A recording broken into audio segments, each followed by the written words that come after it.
everyone has heard of alchemy, the hidden art of turning base things into solid gold.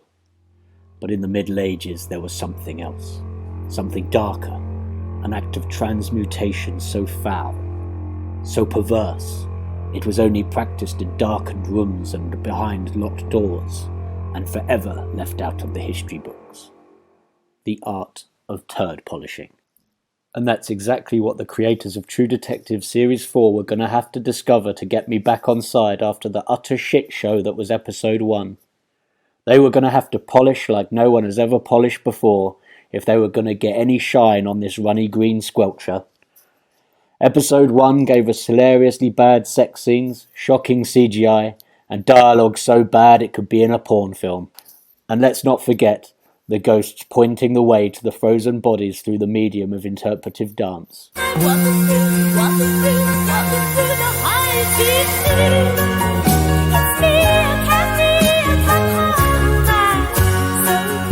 So could episode 2 and 3 fare any better? Surely they couldn't be any worse. Could they? Wrong. Let's start at the beginning of episode 2 and the discovery of the mass human corpuscle. None of the detectives seem at all bothered about 8 naked dead men frozen in the snow with anguished expressions on their faces, as though they've just watched an episode of She-Hulk on Disney+. They're laughing and joking as though they haven't got a care in the world. No one even really seems to care that one of them is still inexplicably alive. Even Danvers, a character who prides herself on asking the right questions, can't be asked to get her head around this one. I can just see the writer thinking to herself, well, the still alive dead person jump scare scared the shit out of everyone in 7, so I'll just stick it in here and hope it has the same effect. The difference is, in 7, the character of Somerset clearly explains the painstaking methods John Doe goes through to keep the sloth victim alive. It makes the horror of the scene so much more terrifying, because you actually start thinking to yourself, fuck me, that could actually happen to someone. In True Detective, they don't bother because it's too ridiculous. I know there have been rare occurrences where some people have survived extreme cold, but for his arm to snap like that, he would have had to have been dipped in liquid nitrogen or something. He'd be deader than flared trousers. To be honest, nobody really seems bothered about anything in this town. No one is scared or remotely concerned that 8 people have died in strange or unexplained circumstances. It must happen every day in Ennis.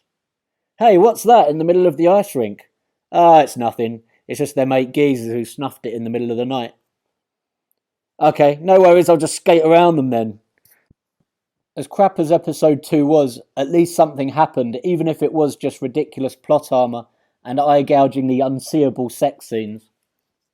That's more than I can say about episode 3, the highlight of which was some truly intellectual dialogue between Danvers and Navarro. My favourite part was when Navarro turns round to Danvers and says, well then, you're a shit detective. I can't figure out what Navarro is trying to say to Danvers here, it's just not clear enough. I actually get pretty depressed when you think back to the great in-car dialogue we got in season 1. Anyway, after that highlight I pretty much fell into a coma, and was almost praying that Kate Bush's backing dancer from episode 1 might make a comeback. When I did eventually wake up, I found myself watching The Exorcist. Your mother says hello. She's waiting for you. Your mother's in here with his card. Would you like to leave a message? I see that she gets it. I'm truly lost at what this series is trying to be, but whatever it is, it just feels like a muddled mess.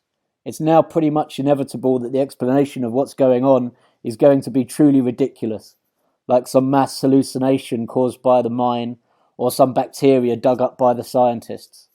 I wouldn't even rule out the whole "it was all a dream" ending at this point.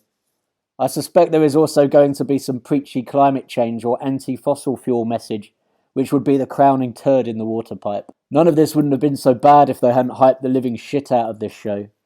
I really wanted this series to be good because there are precious few decent serial killer films and shows.